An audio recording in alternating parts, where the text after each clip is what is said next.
ऐसी बड़िया अच्छी यादां ने बठिंडे दी और मैं शुक्रगुजार हाँ अपने साथियों का ਜਿਹੜੇ ਅੱਜ ਇੱਥੇ ਬੈਠੇ ਆ ਇਹ ਜਿੰਨਾ ਕਾਂਗਰਸ ਨੂੰ ਪਿਆਰ ਕਰਦੇ ਆ ਉਸ ਤੋਂ ਵੱਧ ਸ਼ਾਇਦ ਪੰਜਾਬ ਨੂੰ ਪਿਆਰ ਕਰਦੇ ਕੁਝ ਅਰਸਾ ਪਹਿਲਾਂ ਔਰ ਮੈਂ ਜਿੱਦਣ ਇਲੈਕਸ਼ਨ ਦਾ ਰਿਜ਼ਲਟ ਆਇਆ ਉਦੋਂ 2-3 ਦਿਨਾਂ ਬਾਅਦ ਹੀ ਨਿਕਲ ਗਿਆ ਸੀ ਬਾਹਰ ਇਹ ਇਹਨਾਂ ਸਾਥੀਆਂ ਦੀ ਬਦੌਲਤ ਹੈ ਤਾਂ ਜੋ 7-8 ਆਏ ਪਹਿਲਾਂ ਮੇਰੇ ਕੋਲ ਸਭ ਮਿਲਣਾ ਹੈ ਅਗੇ ਅਸੀਂ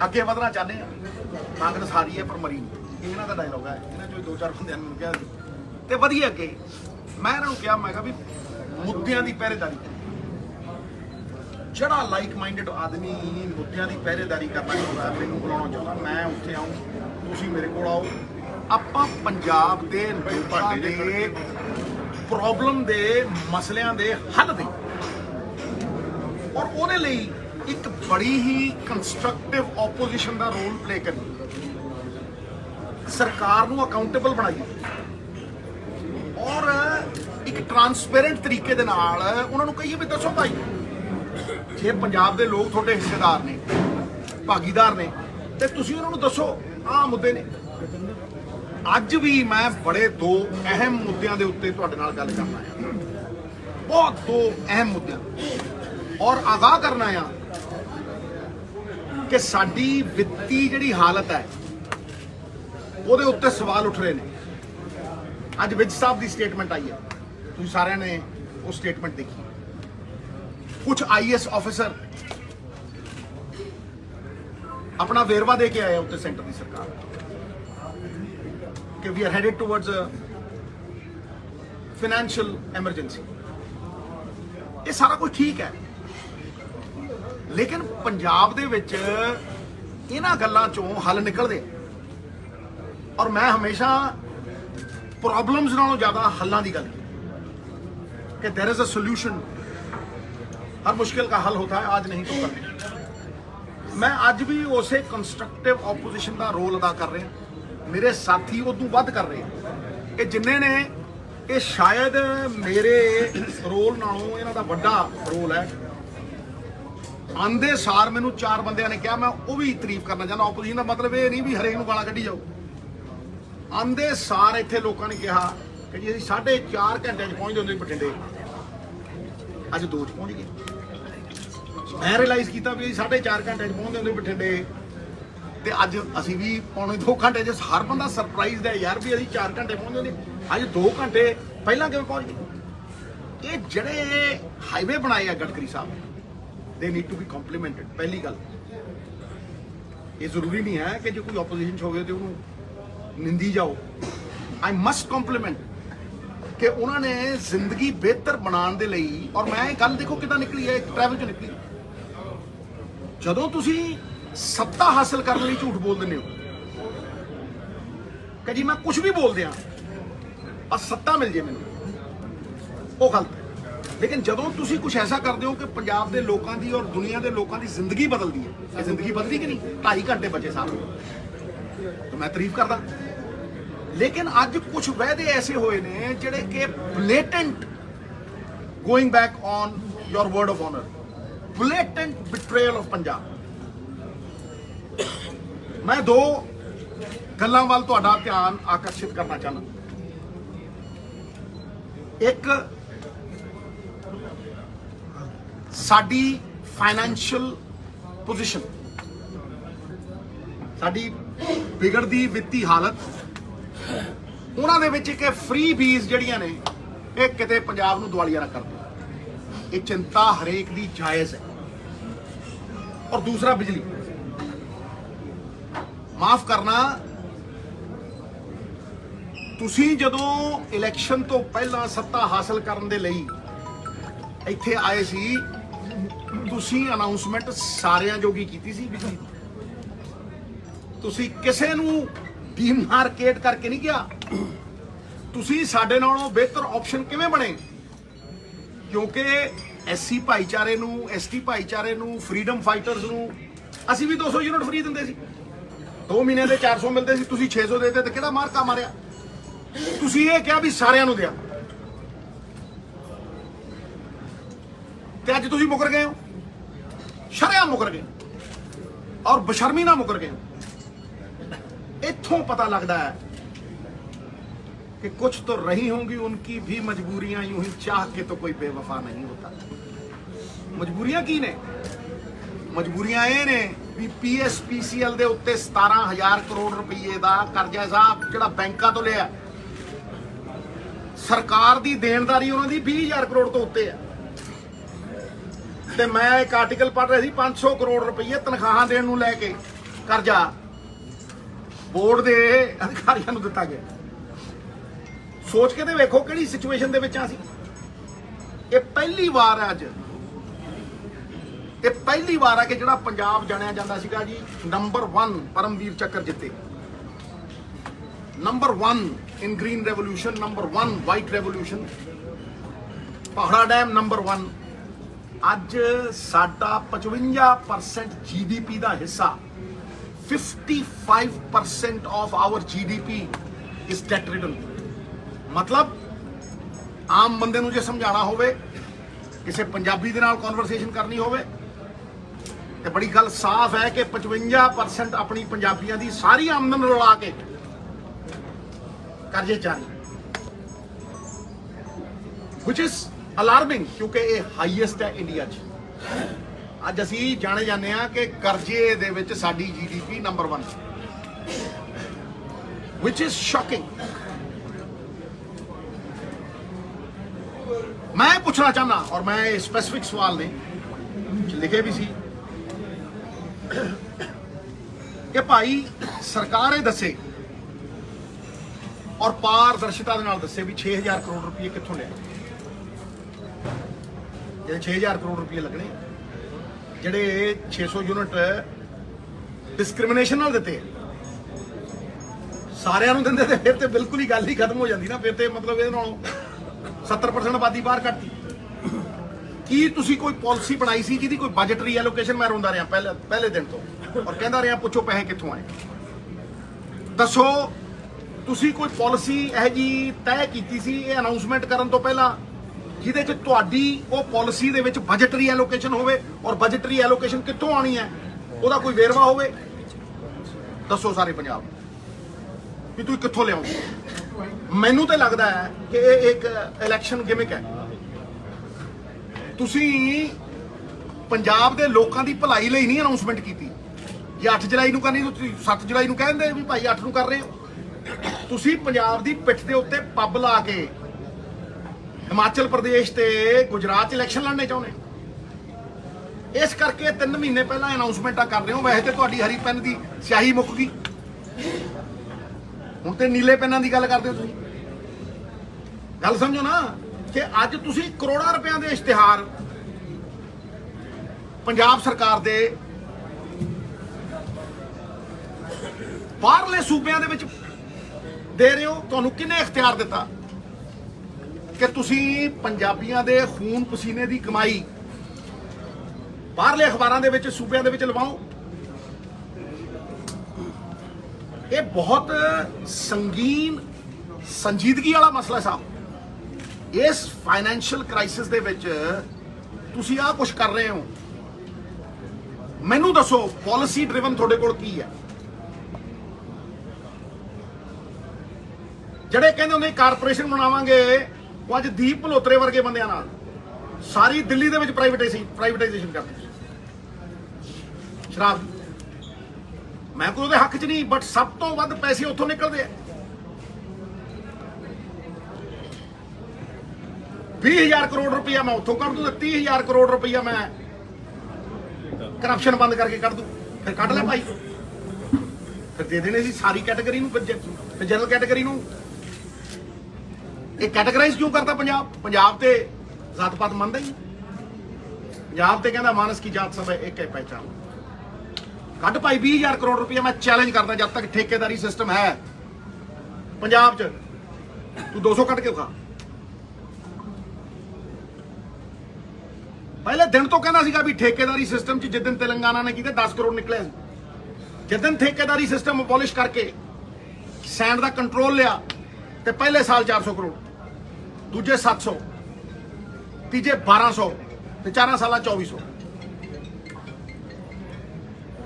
ਇਸੇ ਤਰ੍ਹਾਂ ਤੁਸੀਂ ਠੇਕੇਦਾਰ ਬਿਠਾਤੇ 2-2 ਜ਼ੋਨ ਦੀ ਪਾਲਿਸੀ 4-4 ਜ਼ੋਨ ਦੇ ਵਿੱਚ ਦਿਲ ਕਰੀ ਤੁਸੀਂ ਕਹਿੰਦੇ ਸੀ ਪ੍ਰਾਈਵੇਟਾਈਜ਼ ਨਹੀਂ ਕਰੀ ਸਾਰੀ ਦਿੱਲੀ ਦੇ ਗਲੀ ਗਲੀ ਸ਼ਰਾਬ ਵੇਚਣ ਲਾਤੀ ਤੁਸੀਂ ਪ੍ਰਾਈਵੇਟਾਈਜ਼ ਤੇ ਕਿਹੜੀ ਪਾਲਿਸੀ ਹੈ ਤੁਹਾਡੀ ਸ਼ਰਾਬ ਨੀਤੀ ਦਿਓ ਮੈਂ ਇਹ ਨਹੀਂ ਕਹਿੰਦਾ ਕਿ ਅੱਜ 1 ਮਹੀਨਾ ਹੋਇਆ ਭਾਈ ਸਰਕਾਰ ਨੂੰ ਵੱਧ ਹੋ ਦਿਓ ਪਰ ਲਾਅ ਐਂਡ ਆਰਡਰ ਦੇ ਵਾਸਤੇ ਤਾਂ ਕੋਈ ਟਾਈਮ ਲਿਮਿਟ ਨਹੀਂ ਹੁੰਦੀ ਉਹ ਤਾਂ ਡੇ 1 ਤੋਂ ਜਾਨ ਮਾਲ ਦਾ ਜਿਹੜਾ ਅਧਿਕਾਰ ਹੈ ਉਹ ਪਹਿਲਾ ਫੰਡਾਮੈਂਟਲ ਰਾਈਟ ਹੈ ਕਿਸੇ ਵੀ ਬੰਦੇ ਦਾ ਪਹਿਲਾ ਫੰਡਾਮੈਂਟਲ ਰਾਈਟ ਵੀ ਮੇਰੀ ਜਾਨ ਮਹਿਫੂਜ਼ ਰਹੇ ਮੇਰਾ ਮਾਲ ਮੇਰਾ ਬਿਜ਼ਨਸ ਮਹਿਫੂਜ਼ ਰਹੇ ਖਾਸ ਤੌਰ ਤੇ ਸ਼ਹਿਰ ਪਿੰਡਾਂ ਕੀ ਚਾਹੁੰਦੇ ਆ ਅਗਲੇ ਬਿਜ਼ਨਸ ਚਾਹੁੰਦੇ ਅਗਲੇ ਅਮਨ ਅਮਾਨ ਚਾਹੁੰਦੇ ਆ ਅਗਲੇ ਚਾਹੁੰਦੇ ਆ ਵੀ ਸਾਡੀਆਂ ਦੁਕਾਨਾਂ ਦੇ ਉੱਤੇ ਕੋਈ ਇਹੋ ਜਿਹੀ ਆਪਦਾ ਨਾ ਆਵੇ ਕਿ ਸਾਡਾ ਬਿਜ਼ਨਸ ਇਫੈਕਟ ਹੋਵੇ ਕਿਸੇ ਨੂੰ ਦਾਤੀਆਂ ਨਾਲ ਟੁੱਕੀ ਜਾਂਦੇ ਆ ਕਿਤੇ ਕਬਜ਼ੇ ਚੱਲੀ ਜਾਂਦੇ ਆ ਕਿਤੇ ਫਰੌਤੀਆਂ ਹੋਈ ਜਾਂਦੀਆਂ ਨੇ ਕਬੱਡੀ ਜੇਲ੍ਹਾਂ 'ਚ ਚੱਲੀ ਜਾਂਦੀ ਹੈ ਹਾਂਜੀ ਹਰ ਰੋਜ਼ ਮੈਂ ਦੇਖਦਾ ਕਦੇ ਕਿਸੇ ਨੂੰ ਵੱਢਤਾ ਕਿਸੇ ਨੂੰ ਟੁੱਕਤਾ ਕਿਸੇ ਵਰਕਰ ਨੂੰ ਮਾਰ ਦਿੰਦੇ ਟਰੱਕ ਉਹਨਾਂ ਦੇ ਕਬਜ਼ੇ ਚੱਲੀ ਜਾਂਦੇ ਇਹ ਲਾਅ ਐਂਡ ਆਰਡਰ ਹੈ ਕੋਈ ਐਕਸਪਲੇਨ ਕਰਦੇ ਮੈਨੂੰ ਇਹ ਲਾਅ ਐਂਡ ਆਰਡਰ ਹੈ ਦੂਸਰੀ ਗੱਲ ਇਹ ਹੈ ਕਿ ਜਦੋਂ ਫਾਈਨੈਂਸ਼ੀਅਲ ਸਥਿਤੀ ਦੀ ਮੈਂ ਗੱਲ ਕਰਦਾ ਤੁਸੀਂ ਇਨਕਮ ਕਿੱਥੋਂ ਜਨਰੇਟ ਕਰ ਰਹੇ ਹੋ ਭਾਈ ਦੱਸੋ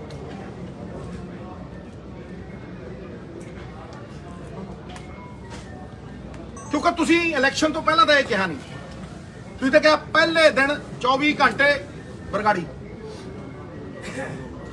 ਨਾਲ ਦੀ ਨਾਲ ਬਰਗਾੜੀ ਦਾ ਇਨਸਾਫ ਕਰਨ ਵਾਸਤੇ 24 ਘੰਟਿਆਂ ਦੇ ਵਿੱਚ ਪੰਜਾਬ ਦੀ ਆਤਮਾ ਨੂੰ ਸ਼ਾਂਤੀ ਮਿਲੂਗੀ ਕਿਹਾ ਨਹੀਂ ਹਾਂਜੀ ਫਿਰ ਕਿਸਾਨਾਂ ਦੀ ਗੱਲ ਤੁਹਾਨੂੰ ਪਤਾ ਹੀ ਨਹੀਂ ਖੇਤੀਬਾੜੀ ਹੁੰਦੀ ਕਿ ਉਹਦੇ 4 ਖੇਤ ਨੇ ਠੀਕ ਹੈ 50,000 ਅਸੀਂ ਕੰਪਨਸੇਸ਼ਨ ਦਿਆਂਗੇ ਠੀਕ ਹੈ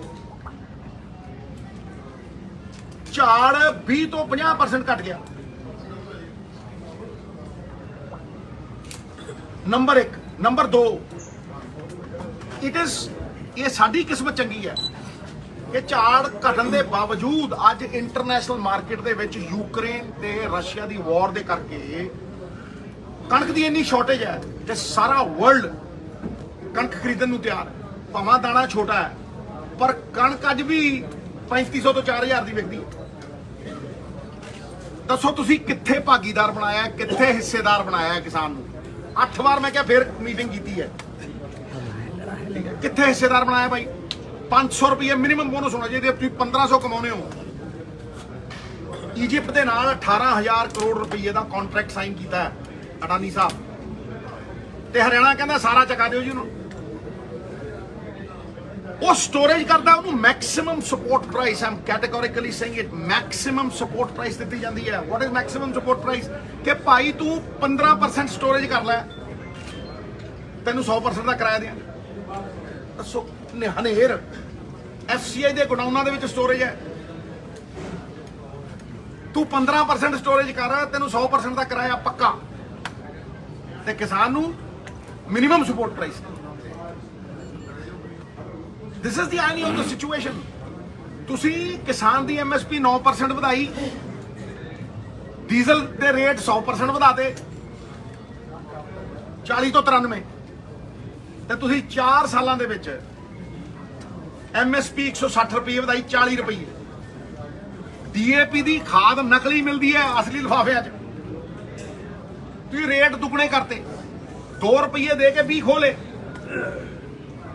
ਇਹ ਇਨਸਾਫ ਹੈ ਐਟਲੀਸਟ ਅੱਜ ਇੰਨਾ ਤਾਂ ਕਰੋ ਯਾਰ ਵੀ ਉਹਨੂੰ 500 ਰੁਪਏ ਦਿਓ ਜੇ ਤੁਸੀਂ 1500 ਕਮਾ ਰਹੀ ਹੈ ਜੇ ਤੁਸੀਂ ਮਾਰਕੀਟ ਦਾ ਫਾਇਦਾ ਨਹੀਂ ਉਠਾਉਣਾ ਚਾਹੁੰਦੇ ਤੇ ਭਾਈ ਬਾਰਡਰ ਪਾਰ ਸਾਡੀ ਕਣਕ ਜਾਣ ਦਿਓ ਨਾ ਜਾਣ ਦਿਓ ਬੰਦਾ ਭਾਈ ਲਾ ਲਓ ਸਕੈਨਰ 35 ਦੇਸ਼ ਏਸ਼ੀਆ ਦੀ ਸਭ ਤੋਂ ਵੱਡੀ ਮੰਡੀ ਸੀ 2000 ਦੀ ਕਣਕ 3500 ਦੀ ਵਿਕੂ ਤੇ 4000 ਦੀ 3000 ਦੀ ਬਾਸਮਤੀ ਸਾਹਿਬ 7000 ਦੀ 5 ਰੁਪਏ ਦਾ ਮਟਰ 50 ਦਾ 25 ਰੁਪਏ ਦਾ ਅਦਰਕ 150 ਦਾ 55 ਰੁਪਏ ਦਾ ਦੁੱਧ 150 ਦਾ ਦੱਸੋ ਇਹ ਜੀ ਕਿਹੜੀ ਦੁਨੀਆ ਦੀ ਮਾਰਕੀਟ ਹੈ ਸਾਹਿਬ ਲੇਕਿਨ ਤੁਸੀਂ ਸਾਡਾ ਸਮਾਨ ਚੱਕਦੇ ਹੋ 2100 ਕਿਲੋਮੀਟਰ ਅਡਾਨੀ ਸਾਹਿਬ ਦੇ ਪੋਰਟ ਤੇ ਲੈ ਜਾਂਦੇ 2100 ਕਿਲੋਮੀਟਰ 22 ਕਿਲੋਮੀਟਰ ਦਾ ਰਸਤਾ ਪੜਦਾ 2100 ਕਿਲੋਮੀਟਰ ਫਿਰ ਉਹਦੇ ਪੋਰਟ ਦੇ ਉੱਤੇ ਸਾਰਾ ਵਾਹਵਾਈ ਹੁੰਦੀ ਹੈ ਫਿਰ ਉੱਥੋਂ ਫਿਰ ਦੁਬਈ ਕਿਤੇ ਜਾਂਦਾ ਵਾਈ कराची बॉम्बे को अमीरां दी भाई फिरोजपुर इत्थे यूरोप तहस नहस हो गया सी erased to the ground Europe खत्म हो गया बार्डर खोले सारा कुछ ये सोल्यूशंस ने साहब इन्हों कोई झुठला नहीं सकता आज 70,000 बंदे इतने करतारपुर जाए की हो गया जी हाँ जी कलर साहब समझो मेरी गल दूजी चीज मैं हूं तुहानूं आगाह कर रहा अज भी अज की डिमांड बिजली की और मैं तुहानूं पूरा कैटेगरिकली विद फिगर्स दूंगा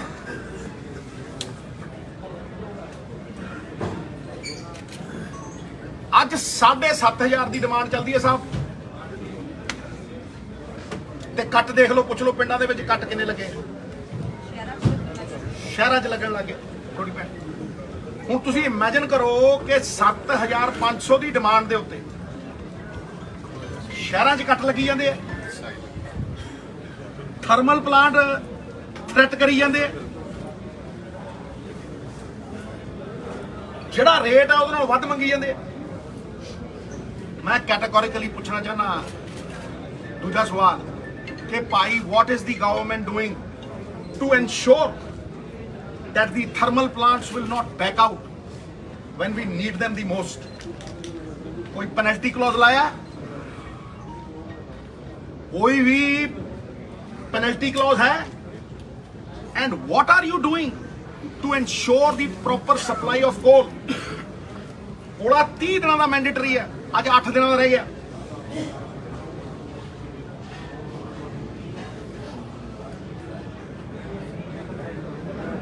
सारे पीपीए जिन्ने पीपीए ने लिस्ट ऑफ ऑल पीपीएस जिन्ने भी है ने and the new arrangements that you made should be made public दसो तुम किन्ने दी बिजली खरीदते हो भाई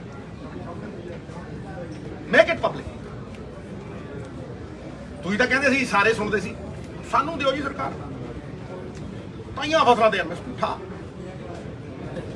सानू दिओ सरकार पहले दिन ही पीपीए रद्द कौन रोकदा मैं कहना लिस्ट पब्लिक नू दसो दूसरी गल की तुसी रीनैगोशिएट कर रहे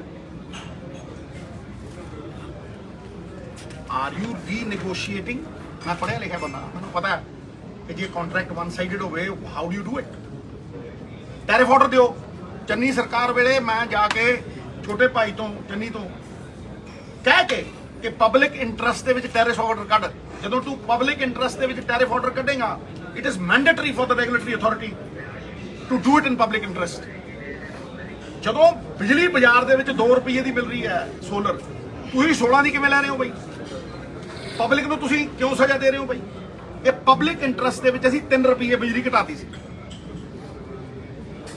tariff order are you going to do it ਉਹਦੇ ਨਾਲ ਜਦੋਂ ਸੈਂਟਰ ਦੀ ਸਰਕਾਰ ਪੈਟਰੋਲ ਤੇ ਡੀਜ਼ਲ ਦੇ ਰੇਟ ਚੁੱਕ ਰਹੀ ਸੀ ਅੱਜ 10 ਤੋਂ 15 ਰੁਪਏ ਰੇਟ ਮਾਰੇ ਥੱਲੇ ਕਰੋ do it in the interest of the people of Punjab who have voted for you and we accept their mandate with folded hands do karo ji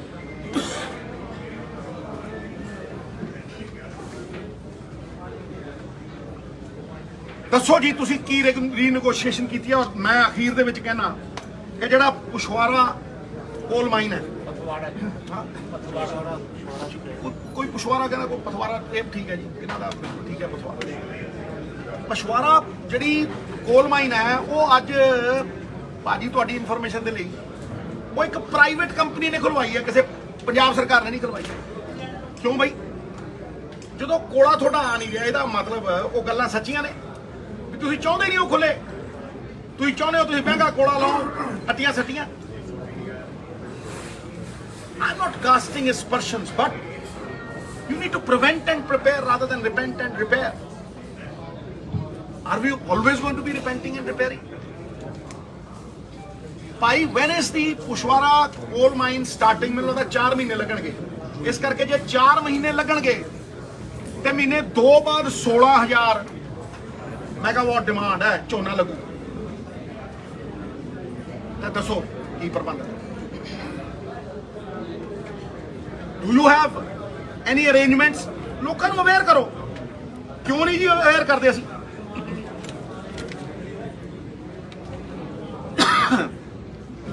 ਇੱਕ ਗੱਲ ਦੀ ਮੈਂ ਤਾਰੀਫ ਕਰਦਾ, ਜਿਹੜੀ ਕਿ ਮੈਂ ਪੰਜਾਬ ਮਾਡਲ 'ਚ ਕਹਿੰਦਾ ਹੁੰਦਾ ਸੀ ਕਿ ਦਾਲਾਂ ਦੇ ਉੱਤੇ MSP ਦੇਾਂਗੇ, ਕਹਿੰਦਾ ਸੀ ਦੱਸੋ, ਕਹਿੰਦਾ ਸੀ ਆਇਲ ਸੀਡ, ਦਾਲਾਂ, ਮੱਕੀ।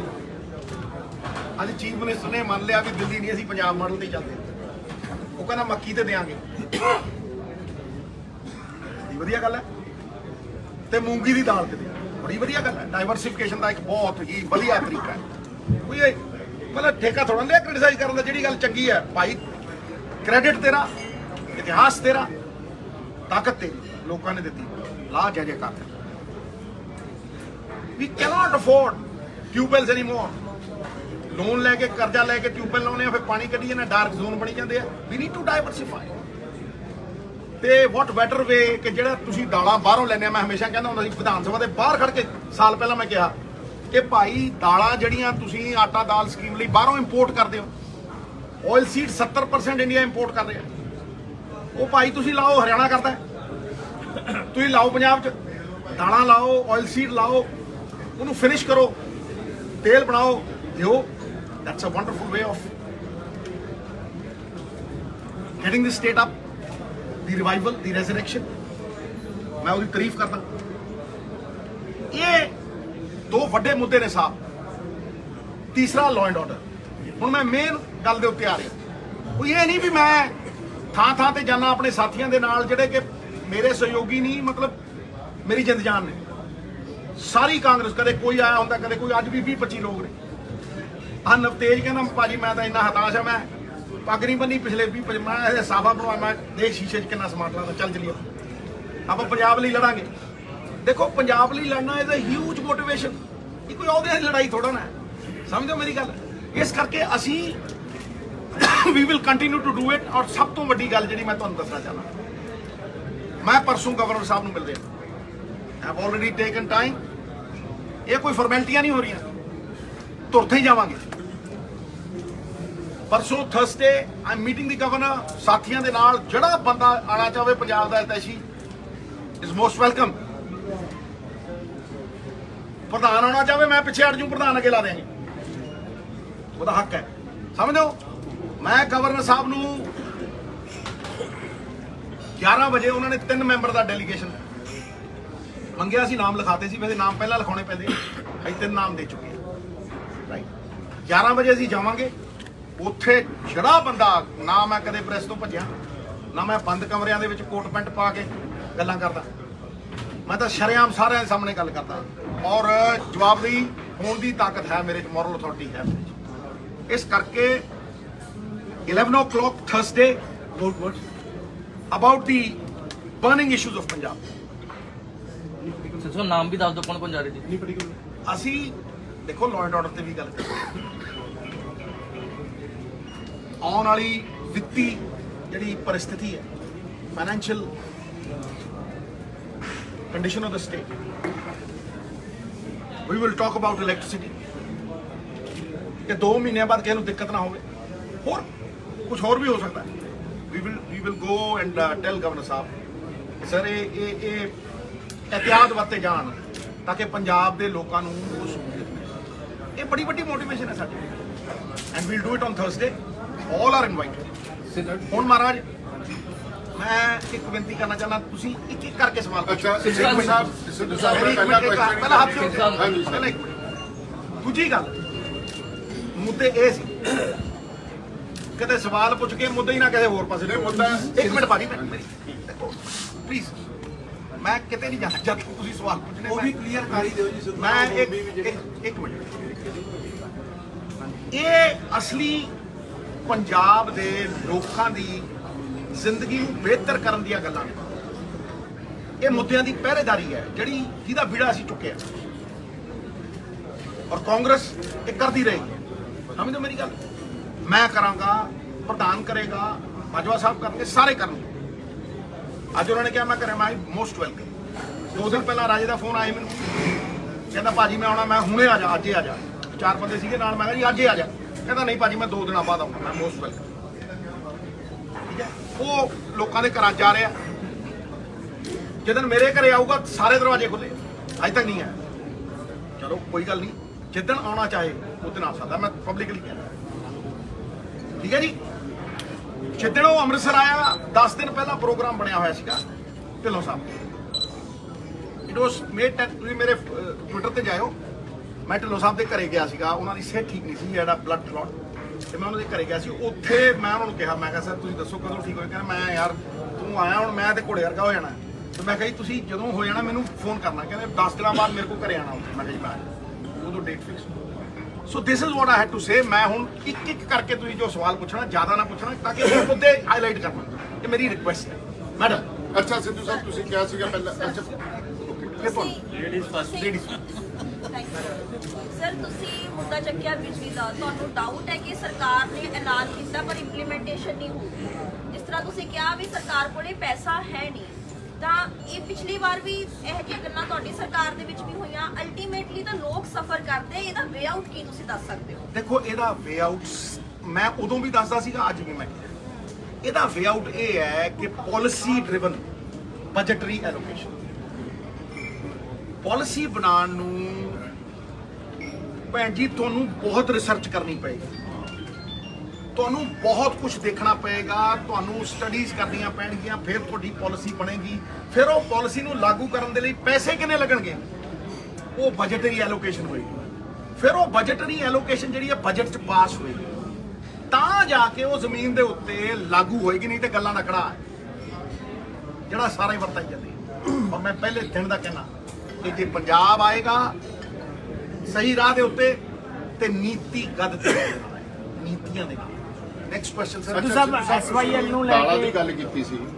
ਪੰਜਾਬ ਸਰਕਾਰ ਦੇ ਦੀ ਗੱਲ ਕੀਤੀ ਸਰ? ਦਾਲ ਸਰੋਂ ਦੀ ਪੰਜਾਬ ਦੇ ਵਿੱਚ ਸਰਵ ਸਟੇਸ਼ਨ ਇੱਕੋ ਇੱਕ ਸੀਗਾ ਬਠਿੰਡੇ ਦੇ ਵਿੱਚ।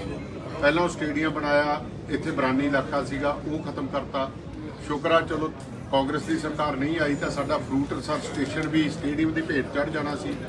ਮੱਤੇਵਾਲ ਉਹ ਵੀ ਜਿਹੜਾ ਕੀ ਕਹਿੰਦੇ ਆ ਸੋਇਆਬੀਨ ਦਾ ਰਿਸਰਚ ਸਟੇਸ਼ਨ ਹੈ, ਉਹਦੇ ਉੱਤੇ ਵੀ ਅੱਖ ਰੱਖ ਲਈ। ਪੰਜਾਬ ਐਗਰੀਕਲਚਰ ਯੂਨੀਵਰਸਿਟੀ ਦੇ ਜਿੰਨੇ ਸਬ ਰਿਸਰਚ ਸਟੇਸ਼ਨ ਨੇ ਸਾਰਿਆਂ ਨੂੰ ਖਤਮ ਕੀਤਾ ਜਾ ਰਿਹਾ। ਰਿਸਰਚ ਜ਼ੀਰੋ ਹੈ, ਪਿੰਡਾਂ ਦੇ ਵਿੱਚ ਕੋਈ ਸਾਇੰਟਿਸਟ ਨਹੀਂ ਜਾ ਰਿਹਾ। ਫਿਰ ਦਾਲਾਂ ਲੱਗਣਗੀਆਂ ਕਿਵੇਂ ਤੇ ਵਿਕਣਗੀਆਂ? ਬੜਾ ਵਧੀਆ ਸਵਾਲ। ਦੇਖੋ ਭਾਜੀ ਮੈਂ ਆਪਣੀ ਗੱਲ ਨੂੰ ਰੀਇਟਰੇਟ ਕਰਦਾ, ਜਿਹੜੀਆਂ ਗੱਲਾਂ ਮੈਂ ਪਹਿਲਾਂ ਦੁਹਰਾਈਆਂ ਨੇ ਉਹਨਾਂ ਨੂੰ ਸ਼ਾਇਦ ਬਾਰ-ਬਾਰ ਦੁਹਰਾਉਣਾ ਚਾਹੀਦਾ। ਮੈਂ ਇੱਕ ਗੱਲ ਕਹੀ ਸੀ ਕਿ ਪੰਜਾਬ ਦੇ ਲਾਅ ਐਂਡ ਆਰਡਰ ਦੇ ਮਸਲਿਆਂ ਨੂੰ ਛੱਡ ਕੇ ਪੰਜਾਬ ਦੀ ਹਰ ਸਮੱਸਿਆ ਦਾ ਹੱਲ ਇਨਕਮ। ਤੁਸੀਂ ਅਗਰ ਰਿਸਰਚ ਸੈਂਟਰ ਖੋਲ੍ਹਣਾ ਹੈ, ਤੁਸੀਂ ਅਗਰ ਕੋਈ ਵੀ ਸੈਂਟਰ ਖੋਲ੍ਹਣਾ ਹੈ, ਤੁਹਾਨੂੰ ਉਹਨੂੰ ਚਲਾਉਣ ਦੇ ਲਈ ਪੈਸੇ ਚਾਹੀਦੇ ਆ। ਸਮਝੇ? ਇਨਕਮ ਤਾਂ ਸਾਰੀ ਲੋਕਾਂ ਦੀ ਨਿੱਜੀ ਜੇਬ 'ਚ ਜਾਈ ਜਾਂਦੀ ਹੈ। ਉਸ ਮਾਫੀਏ ਦੇ ਖਿਲਾਫ ਮੈਂ ਲੜਿਆ ਔਰ ਮੈਂ ਪਹਿਲੇ ਦਿਨ ਤੋਂ ਪਹਿਲੀ ਕੈਬਨਿਟ ਤੋਂ ਸੱਤਾ ਨਹੀਂ ਮਾਣੀ, ਉਸ ਸੱਤਾ ਨੂੰ ਸਵਾਲ ਕੀਤੇ ਵੀ ਮਹਾਰਾਜ ਲਾਓ ਇਹ ਪਾਲਿਸੀ। ਇੱਕੋ ਚੀਜ਼ ਐਸੀ ਹੈ ਜਿਹੜੀ GST ਤੋਂ ਬਾਹਰ ਹੈ, ਰੇਤਾ ਸ਼ਰਾਬ, ਲਾਓ ਵੈਟ। ਜੇ ਤਮਿਲਨਾਡੂ 36,000 ਕਰੋੜ ਰੁਪਇਆ ਕੱਢ ਸਕਦਾ ਹੈ ਔਰ ਬਗੈਰ ਅੱਧੀ ਖਪਤ ਸਾਡੀ ਡਬਲ, ਤੇ ਭਾਈ ਅਸੀਂ ਕਿਉਂ ਨਹੀਂ? ਨੌਕਰੀਆਂ ਆਪਣੇ ਆਪ ਆਣਗੀਆਂ। ਉਹ 40,000 ਨੂੰ ਦਿੰਦੇ ਆ, 300 ਕਰੋੜ ਰੁਪਏ ਦੀ ਨੌਕਰੀ ਦਿੰਦੇ ਆ, ਠੀਕ ਹੈ ਜੀ। ਰੇਤਾ ਪਰ ਕਿਉਂਕਿ ਪੰਜਾਬ ਦੇ ਵਿੱਚ ਠੇਕੇਦਾਰੀ ਸਿਸਟਮ ਹੈ ਔਰ ਠੇਕੇਦਾਰ ਅੱਗੇ ਹੈ ਤੇ ਪਿੱਛੇ ਕੋਈ ਹੋਰ ਹੈ, ਤੁਹਾਨੂੰ ਵੀ ਪਤਾ ਕਿਹੜਾ ਹੈ, ਕਿਸੇ ਦਾ ਕੁੱਕ ਹੈ ਤੇ ਕਿਸੇ ਦਾ ਕੋਈ ਹੈ। ਸਮਝੋ ਮੇਰੀ ਗੱਲ? ਉਹ ਠੇਕੇਦਾਰੀ ਸਿਸਟਮ ਦੇ ਪਿੱਛੇ ਖੜਾ ਪੋਲੀਟੀਸ਼ੀਅਨ ਜਾਂ ਕੋਈ ਹੋਰ ਕੋਈ ਵੀ ਹੋ ਸਕਦਾ ਹੈ, ਠੀਕ ਹੈ ਜੀ। ਮੈਂ ਕਿਸੇ ਦਾ ਨਾਮ ਲਿੱਤਾ ਹੀ ਨਹੀਂ ਅੱਜ ਤੱਕ। ਉਹ ਆਨੰਦ ਮਾਣ ਰਹੇ ਨੇ, ਕਾਟਲ ਬਣੇ ਹੋਏ ਨੇ, ਕਾਟਲ। ਕੱਢੋ L1 ਦੇ ਲਾਇਸੈਂਸ 15,000 ਕਰੋੜ ਰੁਪਏ ਜਿਹਦੇ ਰਿਸ਼ਤੇਦਾਰਾਂ ਕੋਲ ਨੇ, ਪਿਛਲੇ ਵੀ ਕੱਢ ਲਓ। ਚਲੋ ਡੰਕੇ ਦੀ ਚੋਟ ਤੇ ਕਹਿੰਦਾ ਇਹੀ ਹੈ ਇਮਾਨਦਾਰੀ ਦੀ ਤਾਕਤ, ਇਹ ਮੋਰਲ ਅਥਾਰਟੀ ਦੀ ਤਾਕਤ ਹੈ। ਸਵਾਲ ਕਰਨ ਵਾਲਾ ਉਹੀ ਹੋ ਸਕਦਾ, ਨਹੀਂ ਤਾਂ ਪਰਾਏ ਪੁੱਤ ਫੱਟਦੇ ਨੇ, ਬਾਹਮ ਰੋਡ ਕੇ ਈਡੀ ਭੇਜ ਦਿੰਦੇ। ਅੱਛਾ ਸਰ ਦੂਸਰੀ ਗੱਲ ਜੀ, ਅੱਛਾ ਦੂਸਰੀ ਗੱਲ ਸਰ ਇਹ ਸੀਗਾ ਇਹਦੇ ਉੱਤੇ ਜਿਹੜੀਆਂ ਗਵਰਨਮੈਂਟ ਰਿਸਰਚ ਲੈਂਡਸ ਨੇ, ਕੀ ਇਹਨਾਂ ਦੇ ਉੱਤੇ ਜਿਹੜਾ ਵੇਚਣ ਦੀ ਪਿਛਲੇ ਰੀਤ ਚੱਲ ਰਹੀ ਹੈ ਸਰਕਾਰਾਂ ਦੀ, ਕੀ ਬੰਦ ਨਹੀਂ ਹੋਣੀ ਚਾਹੀਦੀ? You are the custodian of the land. Absolutely right sir. ਤੁਸੀਂ ਜਿਹੜਾ 3 ਲੱਖ ਕਰੋੜ ਦੀ ਗੱਲ ਕਰਦੇ ਹੋ, 3 ਲੱਖ ਨਹੀਂ ਹੈ। ਮੈਂ ਬੜਾ ਕੈਟੇਗੋਰੀਕਲੀ ਤੁਸੀਂ ਬਹੁਤ ਸੋਹਣਾ ਸਵਾਲ ਕੀਤਾ ਹੈ। ਇਹ 5 ਲੱਖ ਕਰੋੜ ਹੈ, ਕਿਉਂਕਿ 5 ਲੱਖ ਕਰੋੜ 'ਚ ਸੌਫਟ ਲੋਨ ਨੇ। ਪੁੱਛੋ ਕਿਹਦੀ ਸਰਕਾਰ ਦੇ ਵਿੱਚ ਰੈਸਟ ਹਾਊਸ ਵੀ ਗਿਰਵੀ ਰੱਖਤੇ, ਮਿਊਨਿਸਪਲ ਕਮੇਟੀ ਦੀਆਂ ਬਿਲਡਿੰਗਾਂ ਗਿਰਵੀ ਪਈਆਂ ਨੇ ਔਰ ਕੋਟੀਆਂ ਦੇ ਤੁਸੀਂ ਪਤਾ ਕਰੋ ਸਰਕਟ ਹਾਊਸ ਵਿਕ ਗਏ। ਸਰਕਟ ਹਾਊਸ ਵਿਕੇ, ਹਾਂਜੀ ਜੇਲਾਂ ਵਿਕੀਆਂ, ਤੇ ਉਹ ਮਹਾਰਾਜ 3 ਲੱਖ ਕਰੋੜ 'ਚ ਨਹੀਂ ਆਉਂਦਾ, ਉਹ 3 ਲੱਖ ਕਰੋੜ ਤੋਂ ਵੱਧ ਹੈ। ਇਸ ਕਰਕੇ ਮੈਂ ਕਹਿੰਦਾ ਸਾਹਿਬ ਤੁਹਾਡਾ ਬੜਾ ਸੋਹਣਾ ਸਵਾਲ ਹੈ। ਇਸ ਕਰਕੇ ਮੈਂ ਕਹਿੰਦਾ ਕਿ ਮੈਨੂੰ ਕੋਈ ਲੋੜ ਨਹੀਂ ਸੀ ਕਿ ਮੈਂ ਇੰਨੀ ਇਨਕਮ ਨੂੰ ਛੱਡ ਕੇ ਮੈਂ ਮੌਤਾ ਜੀ ਹੈ, ਮੈਂ ਕੋਈ ਮਿਨਿਸਟਰ ਦੇ ਕਰਕੇ ਜਾਣਾ ਜਾਣਾ। ਹਾਂਜੀ 20 ਸਾਲ ਕ੍ਰਿਕਟ ਖੇਡਿਆ, ਕਮੈਂਟਰੀਆਂ ਕੀਤੀਆਂ, ਮਤਲਬ ਤੁਸੀਂ ਕੀ ਜਾਣੋ, ਲੇਕਿਨ ਮੈਨੂੰ ਸੰਤੁਸ਼ਟੀ ਇਹਦੀ ਹੈ ਕਿ ਮੈਨੂੰ ਪਤਾ ਮੈਂ ਅਗਲੀ ਪੀੜ੍ਹੀ ਦੀ ਲੜਾਈ ਲੜ ਰਿਹਾ। ਸਮਝੋ ਮੇਰੀ ਗੱਲ, ਔਰ ਇਹ ਬਹੁਤ ਵਧੀਆ ਸਵਾਲ ਹੈ। ਹੁਣ ਕਹਿੰਦੇ ਜਿਹੜਾ ਕਰਜ਼ਾ ਚੜਿਆ ਹੈ ਪੰਜਾਬ ਤੇ, ਅਸੀਂ ਰਿਕਵਰੀ ਕਰਾਂਗੇ, ਇਹਦੀ ਪੂਰੀ ਜਾਂਚ ਕਰਾਂਗੇ, ਭਗਵੰਤ ਮਾਨ ਕਹਿੰਦੇ ਨੇ। ਮੈਂ ਕਹਿੰਦਾ ਜੇ ਰਿਕਵਰੀ ਉਹ ਕਰਨੀ ਹੈ ਨਾ, ਮੇਰੀ ਕਮੇਟੀ ਬਣੀ ਸੀ ਜ਼ਮੀਨਾਂ ਦਾ ਬਣਾ, ਮੈਂ ਲੜ ਕੇ ਲਈ ਸੀ। ਸੈਂਡ ਦੀ ਕਮੇਟੀ ਮੈਂ ਲੜ ਕੇ ਲਈ ਸੀ, ਸ਼ਰਾਬ ਦੀ ਦਿੱਤੀ ਨਹੀਂ ਕਿਉਂਕਿ ਪਤਾ ਸੀ ਸਰਦਾਰ ਪੋਤੜੇ ਖੋਲ ਦੂ, ਠੀਕ ਹੈ, ਮੈਂ ਫਿਰ ਵੀ ਖੋਲਦਾ ਰਿਹਾ। ਉਹ ਕਮੇਟੀ ਦੀ ਰਿਪੋਰਟ ਕਢਾ ਲੈਣ। ਉਸ ਕਮੇਟੀ ਦੇ ਵਿੱਚ ਦੇਖੋ ਜਸਟਿਸ ਕੁਲਦੀਪ ਸਿੰਘ ਦੀ ਰਿਪੋਰਟ ਹੈ, 1.5 ਲੱਖ ਕਰੋੜ ਰੁਪਏ ਦੀ ਜ਼ਮੀਨ ਤਾਂ ਕੱਲੀ ਮੋਹਾਲੀ ਡਿਸਟ੍ਰਿਕਟ ਹੈ, 28 ਡਿਸਟ੍ਰਿਕਟ ਨੇ, ਤੇ ਕਈ ਕਿਉਂ ਜਾਂਦੇ ਹੋ, ਤੇ ਜਿਹਨੂੰ ਮੈਂ ਬਣਾ ਕੇ ਦਿੱਤੀ ਰਿਪੋਰਟ ਉਹਦਾ ਨਾਂ ਸੀ ਵਿੱਚ, ਮੈਂ ਕਹਿ ਰਿਹਾ ਉਹਦਾ ਨਾਂ ਸੀ, ਇਹਦਾ ਮੈਂ ਤਾਂ ਨਹੀਂ ਦਿੱਤਾ ਨਾਂ ਦਿੱਤਾ ਜਸਟਿਸ ਕੁਲਦੀਪ ਸਿੰਘ ਨੇ, ਪੜ੍ਹ ਲਓ।